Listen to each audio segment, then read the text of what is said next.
पता है कि महंगाई किधर होगा और फलां किधर होगा, तो लोग देख रहे हैं इस साल से भी अगला साल बदतर हो तो फिर क्या होगा। तो इस साल अभी सबको हो रहा है, पूरी कौम को हो रहा है कि ये लोग नाहाल है, ये सलाहियत रखते ही नहीं, गवर्नमेंट को चला ही नहीं सकते। वो सिर्फ एक काम कर सकते हैं कि दूसरों को गालियाँ देना और दूसरों को चोर डाकू कहना। खुद उनके साथ आपने सबको चोर डाकू कह दिया, हम सबको।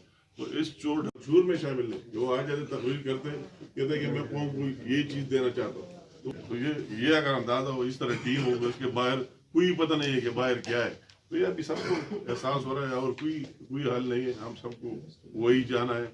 और अगर पाकिस्तान रहे तो हम सब रहेंगे, इदारे भी रहेंगे, दूसरे भी रहेंगे, ये पूरी कौम भी रहेगा।